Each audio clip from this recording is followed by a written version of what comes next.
See if I see a number. What does the number tell you? Well, it'll start counting the seconds. Oh, In fact, one. There we go. We should the be official live. countdown, the official countdown to our Facebook Live. Yes. For those that are listening, welcome back to the Changed Physician podcast community, Facebook community. You can find us at thechangedphysician.com. I am Melissa Cady, one of the hosts with my co-host, Dr. Kevin Cuccaro. And this is our Friday Faves for, the 23rd of October. We're almost around the corner to Halloween, but the day before that, we actually have our online happy hour. Make sure to reach out to us in thechangedphysician.com if you would like to be a part of that. But welcome. We like to review a little bit of what happened this past week, what's coming, and some of our favorite things of the past week. How are you doing, Kevin? These are a few of our favorite things. I still think that we need to sing Julie Andrews with that. If we could put that in the, and don't you know what I'm talking about? The Sound of Music. These are some of my. I know. Actually, it started coming to my brain after you said that. Yeah. If we were super technical, we could figure it out and we could hit the button and then we'd have Julie Andrews with us. Yeah, we could. And actually, I was going to flash something up on the screen of one of my favorite things. Let me see if I have it on my... Julie Andrews, one of your favorite things? No, not necessarily. That's not what I was speaking of. But, well, why don't you let people know what happened this past week? What happened this past week on the Changed Physician? So, well, at least on the publication schedule here, we had Dr. Caleb Redden. If you had not seen that episode, that was yes. Episode.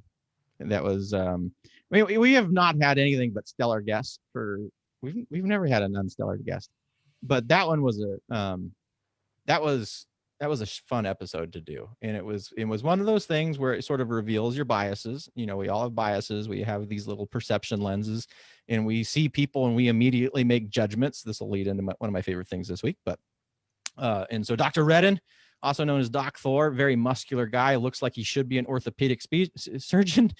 He's actually sports med, non-operative sports med specialist, but big strapping guy. And man, that was a good discussion. It's really deep. Yeah. There was, some moments we were talking about trauma and what we go through during our training, which physicians would get. I don't think other people necessarily. I'm big about the whole thing, and maybe it's just me. And until you've experienced the thing, you really don't necessarily know the thing. And the thing about medical training is you really don't know. And this has come up, I think, over and over again in a lot of the episodes. Even if you're pre-med, you don't know what you're getting into until you are in it. And there's some that particular episode with Caleb really made me remember a couple pretty traumatic experiences. It was just a good episode. So he's actually going to be on a future episode in about another month or two. So that was a great one. And then we had time management strategies for time-strapped physicians. And that was with returning guest, Dr. Brent Lacey of the Scope of Practice podcast. He came on and we talked about time management. And I can't remember exactly if we hit on, but usually most time management comes down to understanding it's not necessarily time, it's priorities, like figuring out what your priorities are and then building everything else around that. So that was a fun episode on that as well. So 2 good episodes. We recorded some really cool episodes, but I'll just leave those. We'll leave those for the future to talk about. Right. And there was an interesting theme across the last 2 that you just brought up with Brent Lacey, and Doc Thor, is that even Doc Thor was speaking, or Caleb Redden was speaking of the fact that family is his priority. And it was a little bit of a struggle during his training, but, and the interesting title with this idea about time management is time-strapped physicians, but something that we don't always think that we have control over is creating time so we're not as strapped, so you can open up time for other things. Something that I personally have taken, I think I've made it a priority to not overwhelm myself with my schedule as a physician, just because I felt that there was so much time being taken from us during our training. So for most people that know me, I've worked 3 to 4 days a week since I've finished my training. Some days nowadays is like 2 days a week. And during the pandemic, there was quite a little hiatus. But, you find a way. And as much as things can change with something like a pandemic, you've got there's a lot of reflection. Maybe it's just because I'm in my 40s now and I really think about these things a lot more. Um, but I realize that how beneficial it is, even just to have one day off a week from a busy type of practice, is it can be life changing. And I know one of our previous guests had mentioned that. Dr. Eric Tate actually said that too. It could be life changing. Well, But go ahead. I think we did a whole almost episode on this. It was episode 9, if I'm remembering correctly, where we talked about this idea of I don't want to say work-life balance, but it's just the idea of creating and crafting a career path as a physician that is sustainable. Like, a lot of people enjoy medicine. Like, we went into medicine because we wanted to help people. There's a lot of good things about it. It's really all the external factors that have really been associated with burnout. Like, Yeah. I'm always so amazed. You hear physicians, if I can only, if I only had an extra day off a week, or if I was only working part-time, and yet when you're working for a healthcare system, they're so resistant to doing things to improve a physician's lifestyle that would ultimately probably lead to better retention, where they wouldn't have to do, I think the last time I checked, it's like $250,000 to recruit a primary care physician, even more for a specialist. And it's just the short-sightedness of recognizing if you take care of your people, in this case, if you take care of your physicians so that they have the bandwidth to take care of their patients, that's better for everybody. Yeah. So anyway, and that's that. Long and short of it is, you only have so much time.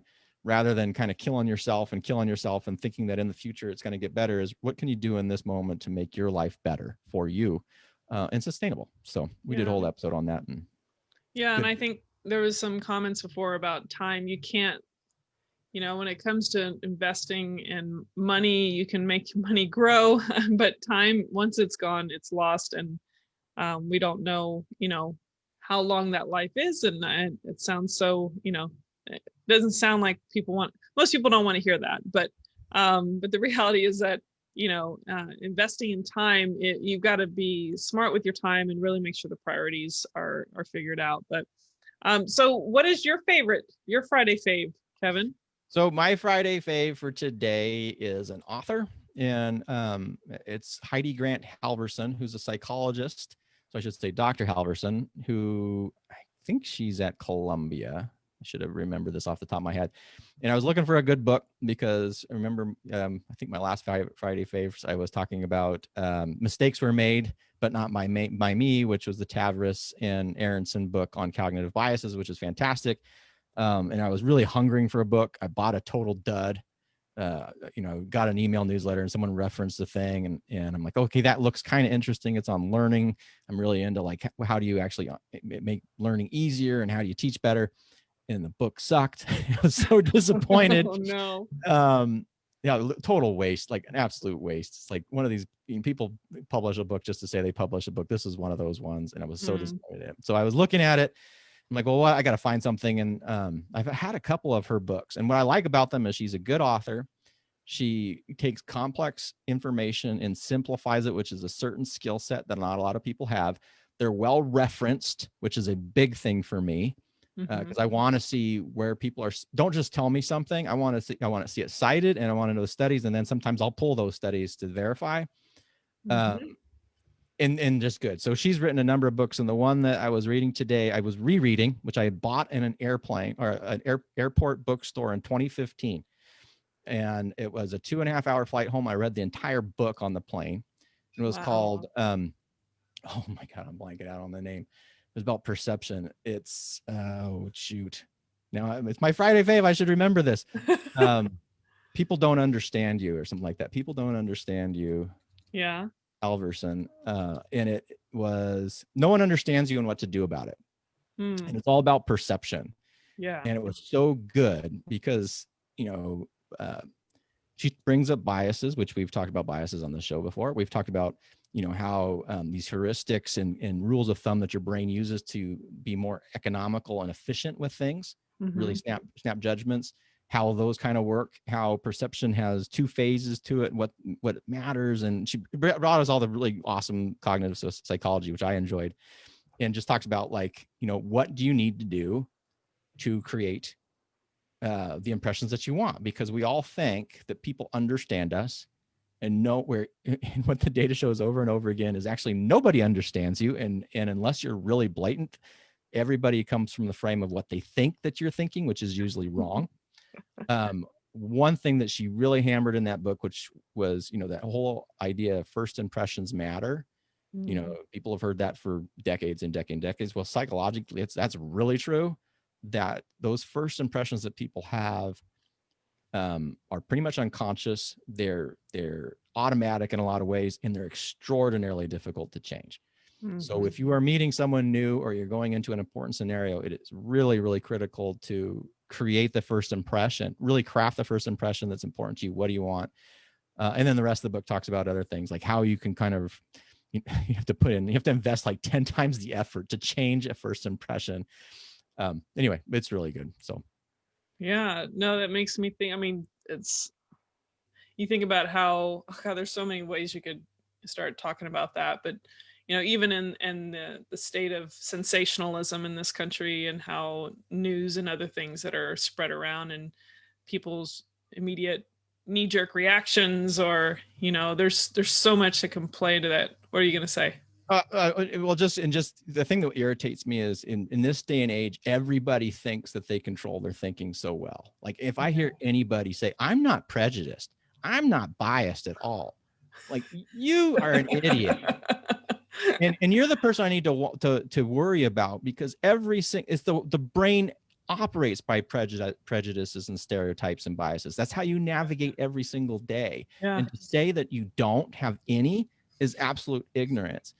And anyway, it just irritates me, because people have stopped thinking, and people have stopped being willing to question their own thinking, and it's having catastrophic results, because the internet allows us to, at least people who know how to manipulate perception and feed into these unconscious biases that people have. And if you're unaware of them, you're completely defenseless. And anyway, it's frustrating to me. Yeah, well, I think there's always, when I have patients going into surgery and they're nervous, and I try to come from the standpoint of trying to kind of reframing it. I reframe that, it's totally normal to be nervous. I said, you're walking into an environment, it's unfamiliar to you. You're not used to this. We do this every day. Your body is basically, or your brain, your system is looking out for potential threat. It's all about protection, like we talk about with pain. If people don't believe they have biases, or that there's construction of these experiences that are going on behind your conscious awareness, if you don't understand that, then you don't recognize the complexity of your own system. But same thing goes for anxiety or pain or stress, like how those things create. Not to say that I know everything, but I have begun to appreciate the complexities and the fact that things aren't as linear. Sometimes they could be, but most of the time they're not as linear as people think. And it is interesting to see sometimes, just even in pre-op discussions, and helping kind of like take the stigma out of maybe people that really suffer with anxiety, or and they've had maybe some things happen to them in the past, and they struggle with certain things. When you try to give them some skill sets, and whether it's distraction or deep breathing and all these things to try to help the system feel less threatened, and all this stuff is just, to me, all kind of ties into this idea of this phenomenon of constructed experiences. What do you think about that? Oh, come on. You know what I think about constructed experiences. So anyway, I sound like I'm like some student of yours. Love that's like the biggest, like that was the red pill. Like once you realize how the blue pill, if you take the blue pill, you go down the rabbit hole. But the blue pill was the calm pill, and it's like you go back to wherever I thought if you take, I don't know. Well, we take the pill that wakes us up into the horrible environment of not being in the matrix anymore. But no, yeah, the Matrix. If anyone's trying to figure out what the heck we're talking about, red pill, blue pills. Yeah, it was when you figure that out, and you see really what we're kind of dancing around is the idea of what's called emergent processes. Totally life changing, like totally life changing. And it also, it can be scary at first, but it's so exciting because then all the stuff that we thought wasn't controllable, or that's just who I am, actually is changeable. And as a clinician, it's even more fantastic because you were talking about like pre-op. Like I wish I had known this stuff when I was doing anesthesia, because Mhm. there's so many points of intervention, like Mm. in pain, where, oh, there's nothing we can do for pain. There's so much more we can do for pain. Because Mhm. when you see where all these different points of intervention are, how can we reduce a sense of negative uncertainty? How can we reframe past meaning? How can we make sense of traumatic experiences in a way that empowers for the future? And so, yeah, anyway, we could talk about that for a long time. Yeah, well, it's interesting because I'm boarded in pain, trained in pain like you were. And if people ask, "Oh, you do pain stuff?" Well, I do stuff online, do all this other stuff, but people don't realize that I'm incorporating an understanding of the modern science of pain into my preoperative experience for my patients by literally helping them kind of demystify the whole anesthesia stuff. I mean, there's some, uniqueness to it, but demystify it, help allay anxiety, all these things that actually add to the emergent phenomenon of pain. And anyway, we could go on and on about that. But when we think of how, your experience can change, I think it's very relevant to the change physician, and that we can alter, modify our experience by understanding the multiple things that contribute to whatever state of mind or condition or experience we're having.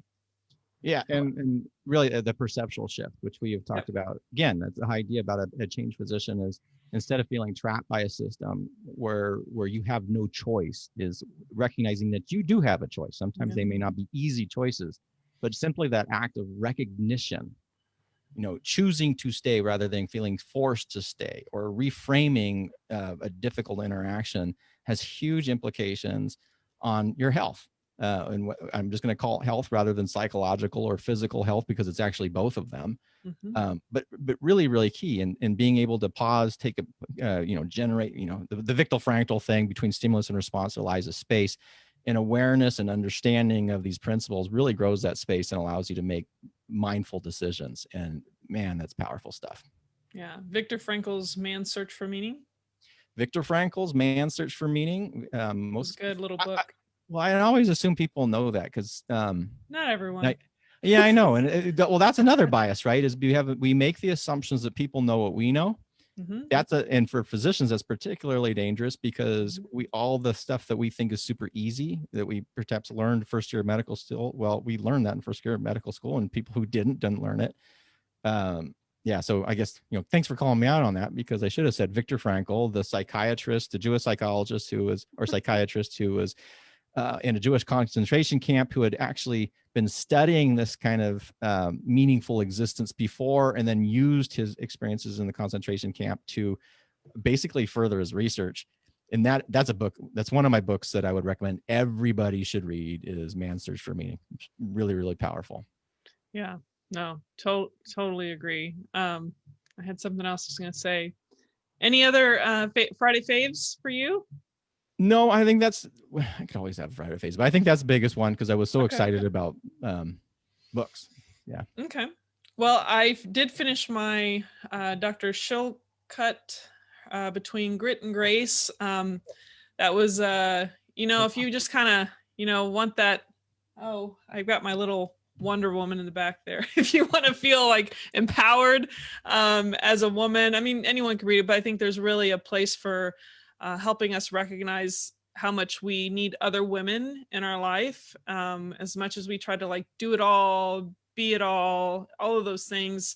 Um, there's going to be a point where you're going to realize, if you haven't kept those relationships up, which are really a critical component to the things we were just talking about too, like really a healthy life, healthy relationships. You never know when you need those relationships, and you don't want to be in a bad place and not have nurtured some kind of relationships that can help you during those trying times. So, there's quite a few things that she mentions related to, you know um, just knowing who you are and connecting. And so I want to read it again, I think it's a worthwhile read probably a few times for people that, for me, I like to, I'm called the challenge doctor for a reason, not because I'm just challenging others, but I'm working on myself as well in the process. So I would say that's one of my favorites. That's kind of kind of one I brought up last week, but I exercised my right to vote yesterday, so I got to mention that. Congratulations. That's fantastic. That's a Friday I'm, fave. yeah, Yeah. I went with my husband, only spent 20 minutes in line, so that was my favorite thing from yesterday. So I got that done, and I meant to take a picture of my um watermelon that's probably at least 25. I'm thinking 20, it's in that range of 20 to 30 pounds. I don't know exactly. Good sized I watermelon. yeah, I mean, it's not the spatial understanding with this kind of video is hard, um but it's definitely bigger than my head, but it's about that big. But it apparently, these are the things I learned when I was looking up, and I don't know if it's accurate. If any gardeners listening to me, you feel free to like chime in on a comment. But there was a few things. So if you can hit it with your hand and hear that thump, that hollow thump. But they said also where it's connected, that, and you're probably going to correct me on this, but the connection to like the tendrils or whatever's connected, that if it starts changing from green to like yellow or brown, it's ripe for harvest. But also if you scrape the green skin, if it scrapes off real easily, then it's probably in that more ripened state. So those are a few of the things you can use to make a decision as to whether or not to harvest. I want the thing as big as possible, but here's the dilemma. I've got a family of raccoons that are very smart, and they've already destroyed 3 other watermelons, and I put a 5 foot, I don't know, metal thing around it to keep it safe. So it's like the battle of get the watermelon big enough, but keep it away from the raccoons. So that's my favorite, is that it's grown that big and the raccoons haven't gotten to it yet. That's good. Well, keep that. I'm like really now my mouth is watering because I just Just talking about watermelon. watermelon. Man, and I was so upset when I was trying to find watermelon like last week or 2 weeks ago, and I couldn't find any watermelons. Oh, It's a bummer, man. watermelon withdrawal. Withdrawal, yeah. But I was laughing because watermelon picking is a big deal. Yeah. And finally this year, like I don't know how this happened. We were talking about it, and my wife's family ate a lot of watermelon, and so she was always pretty decent about the banging on them, the hollow sounding. Mm-hmm. It never worked really well for me. But then my daughter found this thing on how to pick a watermelon, which I have on my phone, which you can't see. Oh yeah. And that says all this stuff. So we actually have these things. We send it out as a pick so that we can pick our watermelons. Really? And it worked pretty well. I think the last 3 watermelons we did, where you're looking at, uniform size and heavy, you want the orange field spot, which I think is what you're referring to. And a dark and dull texture and this large webbing. And if you can kind of get all 3 of those together, again, total anecdote, but the last 3 watermelons that we picked using that kind of thing, really focusing on that, not really necessarily the banging as much. Oh man. But who needs anecdotes when you have evidence? You have evidence for that? Well, I don't know if we have evidence. I just have this thing. I didn't fact check it, but I'm just giving you a taste of your own medicine. yeah. Well, no, it would have been, as long as your anecdote is supported by evidence. That's my and I think my anecdote is supported by evidence based on the watermelon picking thing. But mine is a black diamond watermelon. It's looking like almost like a dull, straight up green like color. It's definitely changed in its coloring, and the bottom underbelly is starting to turn like a little bit of a dull yellowish green. Sounding so good. I don't think it's far. Sounding tasty. All. Sounding really tasty. So I will make sure to have a video to show you and the audience if they want to see it. I want to eat it. I can't. This is hard. I've never grown a watermelon before, so just figured I'd share it with the rest of the world. You may never go back after you have that watermelon. You'll be like, I know. Well, it's got to be sweet. It better be sweet. So what's coming up this next week? Let's see. Coming up this week, we have a couple of returning guests, actually. So we have Surviving and Thriving Through the Locum's Life with Dr. Diana Lake. So Yes. Diana, awesome, super fun person. She's an ER doc that kind of transitioned into a full locums career, and she has really sort of leveraged that, where Awesome. she's got some really good relationships with some hospitals, and so she has taken control of her time. And before COVID, was doing lots of traveling, and so she kind of gives in some insight on what she learned on how to create a locums, really a locums practice. So that was fun. And it's always fun to talk to Diana. She's so awesome. And then we have Why Every Physician Needs a Coach and What to Look For, conversation with Dr. Heather Hammerstadt of Who List. And that Yeah. was when I was really looking into, because what's amazing about Heather, so Heather is like ramped up her online company, which is basically like a health coaching, nutrition coaching service, pretty intense. Mhm. And really nice structure, I got to say. It would impress the hell out of me from an educational standpoint. But she's used a lot of coaching in her own life, and that's something that I've been very interested in, because being a control freak or whatever, Mhm. it's been very difficult for me to kind of figure that stuff out. And so that was an episode where we're talking about what is coaching, and why do you need a coach, and what is, what's the purpose of coaching. And we all can use a good coach, like, and it's Mhm. not like, your baseball coach or whatever per se. It's although it could be if you have a really good one, but it's really someone who can recognize what your skills and strengths are, and then can provide you uh, the questions that you can then use in the guidance to help guide your path. Like, coaching is not telling you something. Mhm. I got it. There was someone we both know, and I was having a conversation with, and they're like, well, can I give you a little coaching? And I was like, okay, sure. And the coaching consisted them of telling me what I should have been thinking. And I'm like, this is, oh, come on. If this is what you think coaching is, come on. This is not coaching. No. Anyway, so It's more coaching is it's not more telling. it's just kind of like kind of giving them the little nudges in the direction that they're wanting to go. But it's like it's helping people to see the things that they should be seeing, like that they already know or they want to see, but they haven't been being able to recognize. Like pulling Yeah. that sense of awareness out, and so I think good coaching, again, I'm still learning, has a lot with good education, where you pulling Mhm. out, the root of education being educare, two different Latin words. One's to kind of bring out from within, so pulling something out within an individual to mold. So you're then Mhm. taking whatever the internal strengths are and then molding them in such a way to make them a stronger, better person. So anyway, that it's a fun episode. Nice. Yeah. All right. And so those are coming out by Monday and Thursday next week. And we got some really cool ones even coming after that. I mean, we've got this rest of the year just pretty much Packed. all ready and laid out for you guys. Huh?